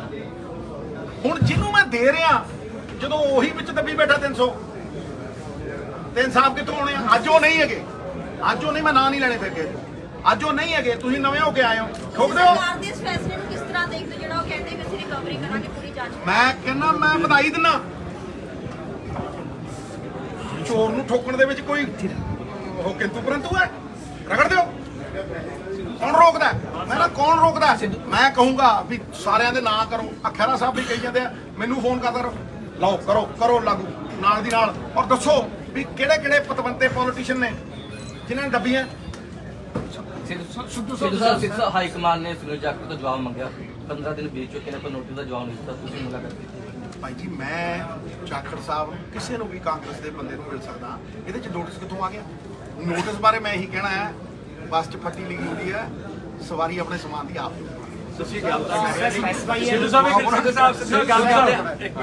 ਸੁਰਜੀਤ ਸਿੰਘ ਘਮਾਨ ਬੈਠੇ ਨੇ, ਰਾਜਾ ਵੜਿੰਗ ਦਾ ਵਿਰੋਧ ਕੀਤਾ ਸੀ, ਪਾਰਟੀ ਤੋਂ ਬਾਹਰ ਕੀਤਾ ਸੀ, ਪਰ ਅੱਜ ਤੁਹਾਡੇ ਨਾਲ ਬੈਠੇ ਨੇ। ਦੇਖੋ ਮੇਰੀ ਗੱਲ ਨੂੰ ਸੁਣੋ, ਮੈਂ ਪਾਰਟੀ ਸੀ, 100 ਬੰਦਿਆਂ ਨੇ ਮੇਰਾ ਵਿਰੋਧ ਕੀਤਾ, ਮੈਂ ਕੁਝ ਕਿਹਾ? ਨਹੀਂ ਤੁਸੀਂ ਗੱਲ ਮੰਨਦੇ ਆ, ਸਹੀ ਮੰਨਦੇ ਹੋ? ਦੇਖੋ ਮੇਰੀ ਇੱਕ ਗੱਲ ਨੂੰ ਸਮਝ ਲਓ, ਮੈਂ ਧਮਾਨ ਨੂੰ ਇੱਕ ਐਸੈਟ ਬਣਾ ਪਹਿਲੇ ਦਿਨ। ਜਿਹੜਾ ਬੰਦਾ 3 ਵਾਰ ਐਮਐਲਏ ਬਣ ਗਿਆ, ਸਮਝਿਆ ਨਹੀਂ, ਔਰ ਜਿਹੜਾ ਬੰਦਾ ਆਪਣੇ ਸੂਬੇ ਦੇ ਵਿੱਚ, ਮੈਂ ਤੇ ਜਿਹੜਾ ਪ੍ਰਧਾਨ ਲਾਇਆ ਸੀ ਜ਼ਿਲ੍ਹੇ ਦਾ, ਮੈਂ ਤੈਨੂੰ ਪੁੱਛ ਕੇ ਲਾਇਆ ਜਸਵਿੰਦਰ ਨੂੰ ਇਲੈਕਸ਼ਨ ਲੜਾਈ। ਵੇਖੋ ਸਵਾਲ ਇੰਨਾ ਹੀ ਹੈ ਕਿ ਤੁਹਾਡੇ ਨਿੱਜੀ ਕਿਸੇ ਨਾਲ ਡਿਫਰੈਂਸ ਹੋ ਸਕਦੇ ਆ, ਹੁਣ ਇਹ ਡੈਮੋਕ੍ਰੇਸੀ ਦੀ ਬਿਊਟੀ ਹੈ ਕਿ ਤੁਸੀਂ ਕਿਸੇ ਨਾਲ ਤੁਹਾਡੇ ਡਿਫਰੈਂਸ ਹੁੰਦੇ ਨੇ, ਤੁਸੀਂ ਇੱਕ ਸੰਸਥਾ 'ਚ ਕੰਮ ਕਰਦੇ ਹੋ, ਡਿਫਰੈਂਸ ਹੋ, ਲੇਕਿਨ ਉਹਦਾ ਮਤਲਬ ਇਹ ਥੋੜਾ ਨਾ ਵੀ ਹੁਣ ਇੱਕ ਦੂਜੇ ਤੋਂ ਪਾਸੇ ਹੋ ਜੀ। ਮੈਂ ਮਿਲਦਾ ਜਾਖੜ ਸਾਹਿਬ ਨੂੰ ਮਿਲਦਾ, ਕਈ ਬੰਦਿਆਂ ਨੇ ਮੈਨੂੰ ਗਾਲਾਂ ਕੱਢੀਆਂ, ਮੈਂ ਜਵਾਬ ਵੀ ਨਹੀਂ ਦਿੰਦਾ, ਕਿਉਂਕਿ ਮੇਰੀ ਲੜਾਈ ਛੋਟੀ ਨਹੀਂ ਹੈ, ਨਿੱਜੀ ਨਹੀਂ ਹੈ, ਮੇਰੀ ਲੜਾਈ ਪੰਜਾਬ ਦੀ ਹੈ। ਮੈਨੂੰ ਮਾੜਾ ਕਹਿਣ ਨਾਲ ਮੈਂ ਮਾੜਾ ਹੋ ਜੂ?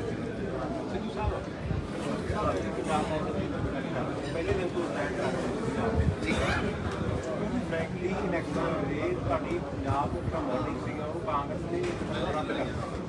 ਇਹ ਕਹਿੰਦਾ ਸੀ ਕਿ ਪੰਜਾਬ ਮਾਡਲ ਨਹੀਂ ਕਾਂਗਰਸ ਮਾਡਲ ਲਾਗੂ ਹੋ ਗਿਆ। ਬਹੁਤ ਸਾਰੇ ਆਗੂਆਂ ਨੇ ਬਿਆਨ ਕੀਤੇ, ਤੁਸੀਂ ਅੱਜ ਵੀ ਉਸ ਮਾਡਲ ਤੇ ਖੜੇ ਹੋ। ਤੁਹਾਡਾ ਜਿਹੜਾ ਰਾਹ ਹੈ ਤੁਸੀਂ ਕੱਢਿਆ ਹੋਇਆ ਪਿਛਲੇ ਕਈ ਦਿਨਾਂ ਤੋਂ, ਇਹ ਲੱਗਦਾ ਹੈ ਕਿ ਕਿਸੇ ਪਾਸੇ ਨੂੰ ਹੋਰ ਜਾ ਰਹੇ। ਭਾਈ ਜੀ ਤੁਸੀਂ ਬੜਾ ਸੋਹਣਾ ਸਵਾਲ ਕੀਤਾ। ਕਾਂਗਰਸ ਨੇ ਤਾਂ ਲਾਸਟ ਡੇ ਮੈਨੀਫੈਸਟੋ ਕੀਤਾ, ਉਸ ਕੀ ਹੈ ਪੰਜਾਬ ਮਾਡਲ, ਸਾਰਾ ਪੜ੍ਹ ਲਓ। ਮੇਰੇ ਨਾਲ AICC ਦੇ ਸੈਕਟਰੀ ਬੈਠੇ ਆ, ਮੇਰੇ ਨਾਲ ਮਾਖਨ ਸਾਹਿਬ ਬੈਠੇ ਆ, ਮੇਰੇ ਨਾਲ 4 AICC ਦੇ ਬੰਦੇ ਹੋਰ ਬੈਠੇ ਆ, ਮੇਰੇ ਨਾਲ ਪ੍ਰਧਾਨ ਬੈਠਾ, ਮੇਰੇ ਨਾਲ ਚੀਫ ਮਿਨਿਸਟਰ ਬੈਠਾ, ਸਾਰਾ ਪੰਜਾਬ ਮਾਡਲ ਉੱਤੇ ਦਿੱਤਾ। ਤੁਸੀਂ ਦੇਖੋ ਉਹ ਤਾਂ ਔਨ ਰਿਕਾਰਡ ਹੈ। ਨਸ਼ਿਆਂ ਦਾ ਜਿਹੜਾ ਪੰਜਾਬ ਦੇ ਵਿੱਚ ਹੈ, ਨਸ਼ਿਆਂ ਦਾ ਜਿਹੜਾ ਮੁੱਦਾ ਸੀਗਾ ਜੀ, ਹੁਣ ਬਿਜਲੀ ਦਾ ਮੁੱਦਾ ਆ ਗਿਆ, ਦੂਜੇ ਮੁੱਦੇ ਆ ਗਏ, ਕਿਤੇ ਨਾ ਕਿਤੇ ਆ ਗਿਆ, ਪਰ ਰੋਜ਼ ਤੁਸੀਂ ਦੇਖੋ ਬਠਿੰਡਾ ਦੇ ਵਿੱਚ ਵੀ ਨੌਜਵਾਨਾਂ ਦੀਆਂ ਮੌਤਾਂ ਉਸ ਤਰ੍ਹਾਂ ਹੋ ਰਹੀਆਂ। ਸਾਰਿਆਂ ਨੂੰ ਪ੍ਰਾਇਰਟੀ ਲਾਅ ਐਂਡ ਆਰਡਰ ਤੇ ਨਸ਼ਿਆਂ ਤੇ ਨਹੀਂ ਲੈਣੀ ਚਾਹੀਦੀ। ਦੇਖੋ ਇਹ ਫਿਰ ਇੱਕ ਬੜਾ ਵਧੀਆ ਸਵਾਲ ਹੈ। ਦੇਖੋ ਜੀ ਤੁਸੀਂ ਇਹ ਭਾਜੀ ਇੱਕ ਮਿੰਟ, ਇਹ ਸਵਾਲ ਦੇਖੋ ਇਹਨਾਂ ਨੇ ਨਸ਼ਿਆਂ ਦਾ ਕੀਤਾ। ਤੁਸੀਂ ਨਸ਼ੇ ਨੂੰ ਇਦਾਂ ਨਹੀਂ ਦੇਖ ਸਕਦੇ ਵੀ ਇਹ ਨਸ਼ਾ ਆਇਆ ਦੂਰ ਹੋ ਗਿਆ। ਨੰਬਰ 1 ਤੁਸੀਂ ਨੌਜਵਾਨ ਨੂੰ ਓਪਰਚੁਨਿਟੀ ਕਿੱਥੇ ਦਿੱਤੀ? ਤੁਸੀਂ ਨੌਜਵਾਨ ਨੂੰ ਜਦੋਂ ਓਪਰਚੁਨਿਟੀ ਦਿਓਗੇ, ਉਹਨੂੰ ਕੋਈ ਹਾਏ ਦਿਓਗੇ, ਉਹਨੂੰ ਕੋਈ ਕੰਮ ਕਰਨ ਦੀ ਪ੍ਰੇਰਣਾ ਦਿਓਗੇ, ਉਹ ਨਸ਼ਾ ਕਿਉਂ ਕਰੂ? ਮੈਨੂੰ ਅਜੇ ਵੀ ਯਾਦ ਹੈ, ਇੱਥੇ ਕੋਕੇਨ ਹਾਈ ਹੈ, ਇੱਥੇ ਪਤਾ ਨਹੀਂ ਨੌਜਵਾਨ ਬੋਲਦੇ ਆ ਜੀ ਆ ਫਲਾਨੀ ਹਾਈ, ਸਾਨੂੰ ਤਾਂ ਛਿੱਕਾ ਮਾਰਨ ਦੀ ਹਾਈ। ਅਸੀਂ ਗਰਾਊਂਡ 'ਚ ਪਸੀਨੀ ਲੱਥਪੱਥ ਉਹਦੇ ਤੇ ਦੈੜ ਦੇਣੇ ਮਾਰੀਦਾ ਸੀ, ਅੱਖਾਂ ਬੰਦ ਕਰਕੇ ਅਸੀਂ ਸੋਚਿਆ ਯਾਰ ਆ ਵਧੀਆ ਠਾ, ਉਹ ਸਵੀਟ ਸਪੌਟ ਹੀ ਯਾਦ ਰਹਿਣਾ ਹੁੰਦਾ ਸੀ। ਸਵਾਮੀ ਵਿਵੇਕਾਨੰਦ ਕਹਿੰਦਾ ਭਾਈ ਰੱਬ ਲੱਭਣਾ ਫੁੱਟਬਾਲ ਦੀ ਗਰਾਊਂਡ 'ਚ ਨੌਜਵਾਨ ਨੂੰ। ਤੁਸੀਂ ਸ਼ਕਤੀ ਦਾ ਸਪੰਦਨ ਹਰੇਕ 'ਚ ਹੈ, ਤੁਸੀਂ ਉਹਨੂੰ ਸੰਚਾਲਿਤ ਕਰਨ ਲਈ ਦਿਸ਼ਾ ਦਿੱਤੀ ਹੈ। ਨੰਬਰ 1। ਨੰਬਰ 2, ਰੀਹੈਬਿਲਿਟੇਸ਼ਨ ਕਿੱਥੇ ਹੈ? ਵਿਪਰੂ ਨੋਰਫਿਨ ਦੀਆਂ ਟੇਬਲੇਟਾਂ ਦਾ ਘੁਟਾਲਾ ਹੈ, ਕਰੋੜਾਂ ਵੇਚਦੀਆਂ। ਦੱਸੋ ਕਰੋੜਾਂ ਵੇਚਦੀਆਂ?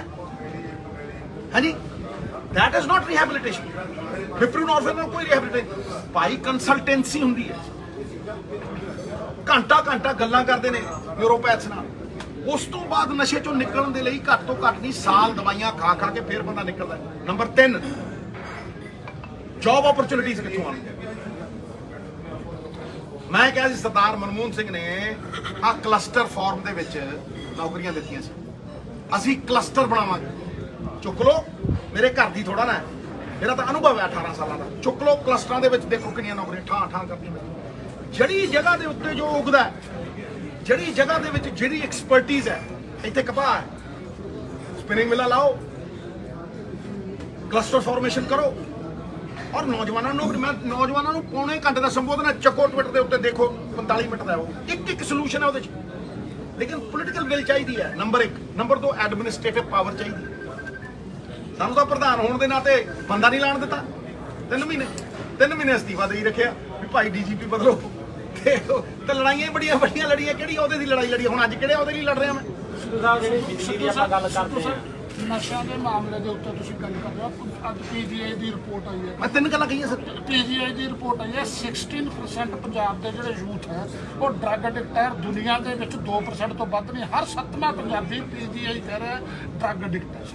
ਤੁਹਾਨੂੰ ਲੱਗਦਾ ਕਿ ਕੇਜਰੀਵਾਲ ਸਾਹਿਬ ਨੇ ਗੰਦਾ ਦਾ ਕੜਾਹ ਬਹੁਤ ਵੇਚਿਆ ਹੈਗਾ? ਤੁਹਾਨੂੰ ਲੱਗਦਾ ਕਿ ਇਨ ਫੈਕਟ ਇੱਥੇ ਹੁਣ ਗੰਦਾ ਦੇ ਕੜਾਹ ਦੀ ਨਹੀਂ, ਸੱਚ ਦੇ ਵਿੱਚ ਪ੍ਰੈਕਟੀਕਲੀ ਕੁਝ ਕਰਨ ਦੀ ਜ਼ਰੂਰਤ ਹੈ? ਸਰ, ਹਰ 5 ਪਿੰਡਾਂ ਦੇ ਵਿੱਚ ਖੇਡਾਂ ਦਾ ਇੱਕ ਓਪਰਚੁਨਿਟੀ ਹੋਣੀ ਚਾਹੀਦੀ ਹੈ। ਤੁਸੀਂ ਜ਼ਮੀਨਾਂ ਦੱਬੀਆਂ ਹੋਈਆਂ ਨੇ ਜਿਹੜੀਆਂ, ਵੈਸੇ ਵੀ ਸ਼ਾਮਲਾਟ ਦੀਆਂ ਜ਼ਮੀਨਾਂ ਨੇ, ਤੁਸੀਂ ਉੱਥੇ ਬੈਡਮਿੰਟਨ ਕੋਰਟ ਤੇ ਲਾਈ ਸਕਦੇ ਹੋ, ਬਾਸਕਟਬਾਲ ਕੋਰਟ ਤਾਂ ਲਾਈ ਸਕਦੇ ਹੋ, ਹੋਰ ਨਹੀਂ ਛੱਡੋ ਖਾੜਾ ਪੱਟ ਸਕਦੇ ਹੋ, ਕੌਡੀ ਮਹਾਰਾਜ। ਤੁਸੀਂ ਉਹ ਸਪੋਰਟਿੰਗ ਓਪਰਚੁਨਿਟੀ ਦਿਓ, ਪਹਿਲੀ ਗੱਲ। ਨੰਬਰ 2, ਤੁਸੀਂ ਓਪਰਚੁਨਿਟੀ ਦਿਓ ਜੌਬਸ ਦੀ। ਨੰਬਰ 3, ਰੀਹੈਬਿਲਿਟੇਸ਼ਨ ਦੀ। ਨੰਬਰ 4, ਮੈਂ ਜਿਹੜੀਆਂ ਗੱਲਾਂ ਕਰਦਾ ਕਲਸਟਰ ਫਾਰਮ ਦੇ ਵਿੱਚ ਜੌਬਸ ਦਿਓ ਨੌਜਵਾਨਾਂ ਨੂੰ। ਕਿੱਥੇ ਓਪਰਚੁਨਿਟੀ? ਕੋਈ ਵੀ talent is nothing without opportunity ਸਾਹਿਬ। ਦੇਅਰਫੋਰ ਨਸ਼ੇ ਨੂੰ ਸਿਰਫ ਇਦਾਂ ਹੀ ਨਾ ਦੇਖੋ, ਵੱਡੀ ਖੋਲ ਕੇ ਨਸ਼ੇ ਰੋਕ ਦਿਆਂਗੇ। ਇਹਨੂੰ 3-4 ਪ੍ਰੋਂਗਡ ਤਰੀਕੇ ਦੇ ਨਾਲ ਤੁਸੀਂ ਦੇਖੋਗੇ ਤੇ ਫਿਰ ਨਸ਼ਾ। ਕਿੰਨੇ ਰੀਹੈਬਿਲਿਟੇਸ਼ਨ ਸੈਂਟਰ ਨੇ ਸਰ ਜਿਹੜੇ ਪੰਜਾਬ ਚੱਲਦੇ ਆ? ਦਿਖਾਓ। ਤੇ ਕਿੰਨੇ ਸਪੋਰਟਿੰਗ ਸੈਂਟਰਸ ਨੇ ਆਫ ਐਕਸਲੈਂਸ? ਕਿੰਨੇ ਇਹੋ ਜਿਹੇ ਥਾਂ ਨੇ? ਇਸ ਕਰਕੇ ਇਹ ਹੋਲਿਸਟਿਕ ਅਪਰੋਚ ਹੈ, ਬਟ ਇਹਦੇ ਲਈ ਵੀ ਫੰਡਸ ਦੀ ਲੋੜ ਹੈ। ਨੈਕਸਟ ਵਨ ਸਰ, ਐਸਵਾਈਐਲ ਦੇ ਮੁੱਦੇ ਤੇ ਲੈ ਕੇ ਸੁਸ਼ੀਲ ਗੁਪਤਾ ਜੋ ਹਰਿਆਣਾ ਦੇ ਪ੍ਰਭਾਰੀ ਵੀ ਹੈ, ਰਾਜ ਸਭਾ ਸੰਸਦ ਨੇ, ਉਹਨਾਂ ਦਾ ਵੱਡੀ ਸਟੇਟਮੈਂਟ ਆਈ ਹੈ ਕਿ ਹਾਲੇ ਤੱਕ ਨਾ ਤਾਂ ਪ੍ਰਦੇਸ਼ ਜਿਹੜੀ ਸਰਕਾਰ ਹੈ ਉਹਨਾਂ ਨੇ, ਨਾ ਕੇਂਦਰ ਸਰਕਾਰ ਨੇ ਪਿੰਡਾਂ ਦੇ ਵਿੱਚ ਪਾਣੀ ਪਹੁੰਚਾਇਆ ਹਰਿਆਣਾ ਦੇ। ਅਸੀਂ ਪਹੁੰਚਾਵਾਂਗੇ। ਦੇਖੋ, ਮੇਰੀ ਗੱਲ ਨੂੰ ਧਿਆਨ ਨਾਲ ਸਮਝ ਲਓ। ਪੰਜਾਬ ਕੋਲ ਪਾਣੀ ਹੋਏ, ਜੇ ਪੰਜਾਬ ਕੋਲ ਆਪਣੀ ਜ਼ਰੂਰਤ ਲਈ ਪਾਣੀ ਹੈ ਤੇ ਦੂਆਂ ਨੂੰ ਕਿਵੇਂ ਦੇ ਦੀ? ਇੱਕ। ਨੰਬਰ 2, ਜੇ ਅੱਜ ਦੀ ਗੱਲ ਹੈ ਨਾ, ਜਿਹੜੀ ਇਹ ਟਿਊਬਵੈਲਾਂ ਵਾਲੀ ਪ੍ਰੋਬਲਮ ਹੈ, ਡਾਰਕ ਜ਼ੋਨ ਬਣ ਰਹੀ ਹੈ, ਇਹਦਾ ਜੇ ਅਸਲੀ ਕੋਈ ਸੋਲੂਸ਼ਨ ਹੈ ਤੇ ਨਹਿਰੀ ਪਾਣੀ ਹੈ ਖੇਤਾਂ 'ਚ। ਤੇ ਭਾਈ ਮੈਂ ਉਹ ਦਿਨ ਦੇਖਿਆ ਵੀ ਮੇਰਾ ਦੋਸਤ ਹੁੰਦਾ ਸੀ, ਉਹਦਾ ਫਾਦਰ ਚੀਫ ਇੰਜੀਨੀਅਰ ਹੁੰਦਾ ਸੀ ਭਗਤ ਸਿੰਘ ਸੰਧੂ। ਮੈਂ ਉਹਦੀ ਗੱਡੀ 'ਚ ਬੈਠ ਕੇ ਜਾਂਦਾ, ਟੇਲ ਤੱਕ ਪਾਣੀ ਜਾਂਦਾ ਹੁੰਦਾ ਸੀ। ਉਹ ਐਂਡ ਦੇ ਵਿੱਚ ਜਾ ਕੇ ਜਦੋਂ ਟੇਲ ਦੇ ਐਂਡ ਤੇ ਜਾਂਦੇ ਹੁੰਦੇ ਨਾ, ਔਰ ਉਹ ਰੈਸਟ ਹਾਊਸ ਜਿਹਨਾਂ ਕਦੀ ਠਹਿਰਦੇ ਹੁੰਦੇ ਸਭ ਵਿਕੇ, ਸਭ ਵੇਚਦੇ। ਮੈਂ ਨਾਂ ਨਹੀਂ ਲੈਣਾ ਕਿਹਨੇ ਵੇਚਦੇ, ਤੁਹਾਨੂੰ ਪਤਾ ਕਿਹਨੇ ਵੇਚਦੇ, ਠੀਕ ਹੈ? ਕੌਡੀਆਂ ਦੇ ਭਾਅ ਉੱਥੇ ਦੀ ਠਹਿਰਦੇ ਹੁੰਦੇ, ਐਂਡ ਤੱਕ ਟੇਲ ਦੇ ਪਾਣੀ ਜਾਂਦਾ ਹੁੰਦਾ ਸੀ। ਹੁਣ ਮੋਗੇ ਕਬਜ਼ੇ ਕੀਤੇ ਹੋਏ, ਕਿੱਥੇ ਇਹਨਾਂ ਦੀ ਪਾਣੀ? ਸਿੱਧੂ ਸਾਹਿਬ। ਇਸ ਕਰਕੇ ਪੰਜਾਬ ਦੇ ਪਾਣੀਆਂ ਨੂੰ ਅਗਰ ਤੁਸੀਂ ਦੇਖਣਾ ਹੈ ਤੇ ਉਹਨਾਂ ਨੂੰ ਪੰਜਾਬ ਦੇ ਲਈ ਅਸੀਂ ਕਿਸ ਤਰ੍ਹਾਂ ਇਸਤੇਮਾਲ ਕਰ ਸਕਦੇ ਹਾਂ। ਜੇ ਕਿਸੇ ਨੇ ਲੈਣਾ ਤੇ ਰਾਇਲਟੀ ਦੇਵੇ।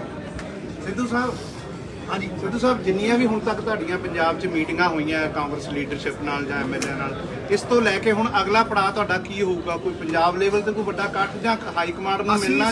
ਅਸੀਂ ਸਰ ਪਹਿਲਾਂ 50-50, 100-100 ਜਿਵੇਂ ਤੁਸੀਂ ਅੱਜ ਦੇਖਿਆ ਮੌਤਬਰ ਬੰਦਿਆਂ ਨਾਲ ਮਿਲਾਂਗੇ। ਜੀ ਫਿਰ ਅਸੀਂ ਵਰਕਰ ਮੀਟਿੰਗਾਂ ਕਰਾਂਗੇ। ਨੈਕਸਟ ਗੇੜਾ ਜਿਹੜਾ ਅਗਲਾ ਆਊਗਾ ਉਹ ਵਰਕਰ ਮੀਟਿੰਗ ਹੋਏਗੀ 500 ਦੀ 400 ਦੀ ਹਰ ਥਾਂ ਤੇ। ਅਸੀਂ ਵਰਕਰ ਮਰ ਨਹੀਂ ਦੇਣਾ ਸਾਹਿਬ, ਇਹ ਤੇ ਕੁਕੜੀ ਦੇ ਫੰਗਾਂ ਵਾਂਗ ਖਿਲਰ ਜਾਣਗੇ। ਮੈਨੂੰ ਪਤਾ ਹੈ ਕਿਵੇਂ ਖਿਲਰਨਗੇ ਇਹ, ਮੈਨੂੰ ਪਤਾ ਹੈ। ਮੈਂ ਜਾਣਦਾ ਇਹਨਾਂ ਦੇ ਪੱਲੇ ਹੀ ਕੱਖ ਨਹੀਂ। ਲੋਕ ਤੇ ਇਹ ਕਹਿੰਦੇ ਇਹਨਾਂ ਦੇ ਵੱਸਦੀ ਨਹੀਂ, ਮੈਂ ਵੀ ਕਹਿੰਦਾ, ਲੇਕਿਨ ਅਸੀਂ ਮੌਕਾ ਦੇਵਾਂਗੇ। ਐਜ਼ ਐਨ ਆਪੋਜੀਸ਼ਨ ਅਸੀਂ ਸਨਮਾਨ ਕਰਾਂਗੇ, ਅਸੀਂ ਹਰ ਤਰ੍ਹਾਂ ਸਹਿਯੋਗ ਕਰਾਂਗੇ। ਇਸ ਕਰਕੇ ਪਹਿਲਾ ਕੰਮ ਇਹ ਹੈ ਵੀ 100-200 ਬੰਦਿਆਂ ਨਾਲ ਮੁਲਾਕਾਤ ਆ। ਦੇਖੋ ਪਤਵੰਤੇ ਸੱਜਣ ਨੇ, ਕੋਈ MP ਹੈ, ਕੋਈ MLA ਹੈ, ਕੋਈ ਕੁਛ ਹੈ, ਕੋਈ ਕੁਛ, ਠੀਕ ਹੈ, ਔਰ ਸਾਰੇ ਹੀ ਸਿਆਣੇ ਨੇ। ਉਸ ਤੋਂ ਬਾਅਦ ਅਸੀਂ ਵਰਕਰ ਮੀਟਿੰਗ ਕਰਾਂਗੇ 500 ਦੀ। ਤੇ ਮਹਾਰਾਜ ਜਦੋਂ ਹੌਲੀ ਜਿਹੀ ਠੰਡ ਆਈ, ਰੈਲੀਆਂ ਦੇਖਿਓ ਥਾੜ ਕਰਦੀਆਂ। ਇਹ ਸਾਰੇ ਨਿਰਾਸ਼ ਨੇ ਜੀ ਕਾਂਗਰਸ ਲੀਡਰਸ਼ਿਪ ਤੋਂ। ਸਿੱਧੂ ਸਾਹਿਬ, ਇਹ ਸਾਰੇ ਨਿਰਾਸ਼ ਵੀ ਨੇ ਜੀ ਕਾਂਗਰਸ ਲੀਡਰਸ਼ਿਪ ਤੋਂ। ਕਿਸੇ ਦੀ ਟਿਕਟ ਘਟਦੀ, ਕਿਸੇ ਨੂੰ ਨਹੀਂ ਦਿੱਤੀ, ਜਾਂ ਕਿਸੇ ਨਾਲ ਵਿਤਕਰੇਬਾਜ਼ੀ ਹੋਈ ਹੈ, ਉਸ ਦਾ ਫਿਰ ਕੀ? ਨਿਰਾਸ਼ਾ ਦੇ ਵਿੱਚ ਪ੍ਰਤੀਕਸ਼ਾ ਅੰਨੇ ਦੀ ਲਾਠੀ ਸਮਾਨ ਹੁੰਦੀ ਹੈ ਮਿੱਤਰਾ। ਸਬਰ ਰੱਖੀਏ, ਵੱਟ ਦਿਆਂਗੇ ਕੱਢ। ਕਿਤੇ ਨਹੀਂ ਕਾਂਗਰਸ ਹਾਰੀ ਹੈ, ਮਰੀ ਥੋੜਾ ਨਾ, ਬਰਫ਼ ਦੀ ਡਲੀ ਹੈ, ਕੋਈ ਪਿਘਲ ਜੂ। ਸਰ ਸਿਆਸੀ ਗੱਲਾਂ ਤੇ ਚਰਚਾ ਹੈ ਕਿ ਸੁਨੀਲ ਜਾਖੜ ਜੀ ਜਿਹੜਾ ਰਿਜ਼ਾਈਨ ਕਰ ਰਹੇ ਤੇ ਆਮ ਆਦਮੀ ਪਾਰਟੀ ਦੇ ਵਿੱਚ ਜਾ ਸਕਦੇ ਆ। ਮਿੱਤਰਾ ਉਹਨਾਂ ਦਾ ਘਰ ਦਾ ਐਡਰੈਸ ਦੇ ਦੇਣਾ, ਜਾ ਸਵਾਲ ਪੁੱਛ। ਤੁਸੀਂ ਵਰਕਰਾਂ ਦੀ ਮੀਟਿੰਗ ਦੀ ਗੱਲ ਕੋਈ ਯਾਰ ਸਿੱਧੂ ਨੂੰ ਕੱਚਾ ਸਮਝਿਆ। ਤੁਸੀਂ ਵਰਕਰਾਂ ਦੀ ਮੀਟਿੰਗ ਦੀ ਗੱਲ ਕੀਤੀ ਆ, ਪਰ ਇੱਥੇ ਅੱਜ ਬਠਿੰਡੇ ਦੀ ਜਿਹੜੀ ਲੋਕਲ ਲੀਡਰਸ਼ਿਪ ਵਗੈਰਾ ਹਾਜ਼ਰ ਮੈਂ ਕਹਿੰਦਾ ਮੇਰੀ ਗੱਲ ਸੁਣੋ, ਜਿਹੜੀ ਬਠਿੰਡੇ ਦੀ ਲੋਕਲ ਜਿਹੜਾ ਉਹ ਕਿਤੇ ਜਲੰਧਰ ਫਿਰਦੀ ਸੀ, ਕਦੇ ਕਿਤੇ ਫਿਰਦੀ ਹੈ, ਕਦੇ ਕਿਤੇ ਫਿਰਦੀ, ਉਹ ਕੰਮ ਕਰ ਰਹੀ ਹੈ ਨਾ ਕਾਂਗਰਸ ਲਈ। ਤੁਹਾਡਾ ਆਉਣ ਦਾ ਪਤਾ ਨਹੀਂ ਸੀ? ਮੇਰੀ ਗੱਲ ਨੂੰ ਸੁਣੋ, ਮੈਨੂੰ ਉਹਨਾਂ ਦੇ ਆਉਣ ਦਾ ਪਤਾ ਸੀ। ਮੈਂ ਫੋਨ ਤੇ ਗੱਲ ਕੀਤੀ, ਮੈਂ ਬੇਟਾ ਹੁਣੇ ਆ ਜਾ। ਇਹ ਸਾਰੇ ਤਾਂ ਨਹੀਂ ਗਏ ਹੋਣਗੇ ਯਾਰ ਦੇਖ ਮੇਰੀ ਗੱਲ, ਸਾਡਾ ਕੋਈ ਲੜਾਈ ਨਹੀਂ, ਸਾਰੇ ਕਾਂਗਰਸੀ ਅੱਡ ਅੱਡ ਕੰਮ ਕਰ ਰਹੇ ਨੇ। ਕੋਈ ਜ਼ਰੂਰੀ ਹੈ ਵੀ ਸਾਰੇ ਮੇਰੇ ਨਾਲ ਜਾਣ, ਸਾਰੇ ਉਹਦੇ ਨਾਲ ਜਾਣ, ਸਾਰੇ ਉਹਦੇ ਨਾਲ ਜਾਣ। ਅਸੀਂ ਕੰਮ ਕੀ ਕਰ ਰਹੇ ਹਾਂ? ਦੇਖ ਪੰਜਾਬ ਦੀ ਉਥਾਨ ਦੀ ਗੱਲ ਕਰ ਰਹੇ ਹਾਂ, ਲੋਕ ਮਸਲਿਆਂ ਦੀ ਗੱਲ ਕਰ ਰਹੇ ਹਾਂ। ਕੀ ਸਵਾਰਥ ਹੈ ਭਾਈ? ਇੱਕ ਮੰਚ ਤੇ ਵੀ ਇਕੱਠੇ ਹੋ ਸਕਦੇ। ਮੈਂ ਕਿਹਾ ਬਿਲਕੁਲ ਹੋਵਾਂਗੇ। ਕੌਣ ਨਹੀਂ ਇਕੱਠਾ ਹੋਊ? ਜਿੱਦਣ ਉਹਦੀ ਉਹ ਹੋਊਗੀ ਮੈਂ ਸਭ ਤੋਂ ਅੱਗੇ ਖੜਾ ਹੂੰ। ਸਿੱਧੂ ਸਾਹਿਬ ਜਿੱਦਣ ਇਲੈਕਸ਼ਨ ਸੀ ਉਹਦੀ, ਕੌਣ ਖੜਾ ਸੀ ਇੱਥੇ 75-25 ਵਾਲੀ ਚ? ਇਹ ਜਵਾਬ ਮਿੱਤਰਾ ਪੁੱਛਦਾ ਹੀ ਜਾਣਦਾ ਕਿ ਦੇਣਾ ਜਾਣਦਾ ਹੈ? ਤੇ ਉਹਦੇ ਲਈ ਮੇਰਾ ਮੰਤਰਾਲਾ ਚਲਾ ਗਿਆ ਸੀ। ਸਿੱਧੂ ਸਾਹਿਬ ਇਹ ਬੋਲਿਆ ਵੀ ਨਹੀਂ ਸੀ, ਫਿਰ ਵੀ ਖੜਾ ਰਿਹਾ ਸਿੱਧੂ। ਇਹ ਵੱਡਾ ਬਲਦਾਨ ਹੈ। ਫਿਰ ਸਿੱਧੂ ਸਾਹਿਬ ਨੇ 75-25 ਦੀ ਗੱਲ ਕੀਤੀ ਹੈ। ਮੈਂ ਚਲੋ ਹੁਣ ਉਹਨੂੰ ਲਾ ਦਿਓ, ਜੇ ਚਲੀ ਗਈ 75-25 ਹੁੰਦਾ 100% ਖੜਾ ਇੱਥੇ ਬਠਿੰਡੇ ਦਾ। ਸਾਹਿਬ ਸਿੱਧੂ ਸਾਹਿਬ ਇੱਕ ਬਠਿੰਡੇ ਨਾਲ ਇੱਕ ਸਵਾਲ ਹੈ। ਜਦੋਂ ਤੁਸੀਂ 75-25 ਦੀ ਗੱਲ ਕੀਤੀ, ਸਾਰੇ ਹੀ ਚਲੇ ਗਏ। ਇੱਕ ਤੁਹਾਡੇ ਜਿਹੜੇ ਪੰਜਾਬ ਕਾਂਗਰਸ ਦੇ ਮੌਜੂਦਾ ਪ੍ਰਧਾਨ, ਤੁਹਾਡਾ ਜਵਾਬ ਦਿੰਦੇ ਇਹਦਾ ਵੀ ਸਵਾਲ ਦਾ ਜਵਾਬ ਦੇਣ ਦੀ ਕੋਸ਼ਿਸ਼ ਕਰਿਓ ਕਿ ਰਾਜਾ ਵੜਿੰਗ ਨੇ ਵੀ ਆਖਿਆ, ਰਵਿੰਦਰ ਲਾਡੀ ਤੁਹਾਡੇ ਨਾਲ ਬੈਠੇ, ਇਹਨਾਂ ਨੇ ਵੀ ਆਖਿਆ। ਈਵਨ ਸ਼੍ਰੋਮਣੀ ਅਕਾਲੀ ਦਲ ਦਾ ਜਿਹੜਾ ਕੈਂਡੀਡੇਟ ਸੀ ਉਹਨੇ ਵੀ ਕਹਿਤਾ ਵੀ ਤਾਇਆ ਭਤੀਜਾ ਰਲੇ ਹੋਏ ਸੀਗੇ। ਤੁਹਾਡਾ ਕੀ ਕਹਿਣਾ ਤੇ ਟਿੱਪਣੀ ਕੀ? ਦੇਖੋ ਮੇਰਾ ਕੀ ਕਹਿਣਾ, ਲੋਕਾਂ ਨੇ ਬੀਜ ਤੇ ਕੁਛ ਲੱਗਦਾ ਸੀ ਤੁਹਾਨੂੰ ਪਹਿਲਾਂ ਨਾਲ? ਦੇਖੋ ਮੇਰੀ ਇੱਕ ਗੱਲ ਨੂੰ ਸਮਝੋ, ਮੇਰੇ ਕਹਿਣ ਦਾ ਕੋਈ ਫਰਕ ਨਹੀਂ ਪੈਂਦਾ। ਬਹੁਤ ਫਰਕ ਨਹੀਂ, ਸੁਣੋ ਪੋਲਿਟਿਕਸ ਦੇ ਵਿੱਚ ਕਿਸੇ ਲੀਡਰ ਦੇ ਕਹਿਣ ਦਾ ਤਦ ਫਰਕ ਪੈਂਦਾ ਜੇ ਲੋਕ ਉਹਦੇ ਤੇ ਅਮਲ ਕਰਨ। ਅਸਲ ਦੇ ਵਿੱਚ ਅਸਲੀ ਤਾਕਤ ਜਿਹੜੀ ਹੈ ਨਾ, ਲੋਕ ਸਮਝਦੇ ਨਹੀਂ। ਅਸਲੀ ਤਾਕਤ ਤੇ ਲੋਕਾਂ ਦੀ ਹੈ। ਫੈਸਲਾ ਕਿਹਨੇ ਕਰਨਾ, ਕਰਵਾਉਣਾ ਕਿਹਨੇ ਹੈ? ਉਹ ਪੰਜਾਬ ਦੇ ਲੋਕਾਂ ਨੇ ਕਰਵਾਉਣਾ। ਮੈਂ ਤੇ ਕਹਿ ਸਕਦਾ ਸੀ, ਔਰ ਮੈਂ ਬੜੀ ਟੰਕੇ ਦੀ ਚੋਟ ਦੇ ਉੱਤੇ ਕਿਹਾ। ਉਹ ਕਹਿਣ ਦੀ ਤਾਕਤ ਮੇਰੀ ਕੀ ਹੈ? ਇਮਾਨਦਾਰੀ। ਵੀ ਮੇਰੇ ਲਈ ਰਾਜਨੀਤੀ ਧੰਦਾ ਨਹੀਂ, ਨਾ ਮੇਰੀ ਖੱਡ ਚੱਲੇ, ਨਾ ਮੇਰਾ ਕੋਈ ਬਿਜ਼ਨਸ। ਮੈਂ ਤੇ ਪੱਲਿਓਂ ਲਾਏ ਆ। ਹੁਣ ਦੇਖ ਲਓ ਕਣਕ ਫੂਕੀ ਹੈ। ਮੈਂ ਜਦੋਂ ਮੇਰੇ ਕੋਲ ਪਏ ਹੁੰਦੇ ਮੈਂ 35 ਲੱਖ ਦੇ ਆਇਆ ਸੀ। 1.25 ਕਰੋੜ ਰੁਪਏ ਦੇ, ਦੱਸੋ ਕੋਈ ਬੰਦਾ ਹੈ? ਅੱਛਾ ਪਾਰਟੀ ਬਦਲੀ ਤੇ ਰਾਜ ਸਭਾ ਛੱਡ ਕੇ ਕੋਈ ਲੈਣ ਥੋੜਾ ਨਾ ਆਏ ਸੀ, ਦੱਸੋ। ਇਸ ਕਰਕੇ ਅੱਜ ਵੀ ਇਹ ਸਾਰੇ ਬੰਦੇ, ਕਾਲੜਾ ਸਾਹਿਬ ਥੋੜਾ ਲੇਟ ਆਏ ਆ, ਇਹ ਸਾਰੇ ਬੰਦੇ ਅੱਜ 20-25 MLA ਆ ਇੱਥੇ, ਜਿਹੜੇ MLA ਦੇ ਇਲੈਕਸ਼ਨ, ਇਹ ਸਾਰੇ ਬੰਦੇ ਪੰਜਾਬ ਖਾਤਰ ਖੜੇ ਆ। ਤੇ ਜੇ ਅਸੀਂ ਪੰਜਾਬ ਖਾਤਰ ਖੜਾਂਗੇ ਤਾਂ ਹੀ ਸੱਤਾ ਲੈ ਸਕਦੇ। ਸੱਤਾ ਲੈਣ ਲਈ ਨਹੀਂ ਖੜੇ, ਸੱਤਾ ਲੋਕਾਂ ਦੀ ਜ਼ਿੰਦਗੀ ਬਦਲਣ ਲਈ, ਗੱਪਾਂ ਮਾਰਨ ਲਈ ਨਹੀਂ, ਗੱਲਾਂ ਦੇ ਗੜਾ ਲਈ। ਲਾਸਟ ਕੁਐਸਚਨ, ਤੁਸੀਂ ਪੰਜਾਬ ਕਾਸ ਨੂੰ ਦੇਸ਼ ਤੇ ਕਰਦੇ ਹੋ ਕਿ ਆਪਣੀ ਲੈਵਲ ਤੇ ਕਰਦੇ ਹੋ? ਮੇਰੀ ਗੱਲ ਨੂੰ ਸੁਣੋ, ਹਰ ਚੀਜ਼ ਜਿਹੜੀ ਹੈ, ਕੋਈ ਮੈਨੂੰ ਇਹ ਦੱਸੋ 57 ਸਾਲ ਦੀ ਉਮਰ 'ਚ ਕੋਈ ਬੰਦਾ ਨਿਆਣਾ ਹੁੰਦਾ?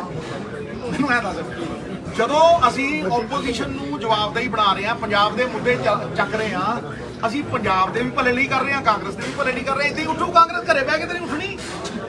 Thank you.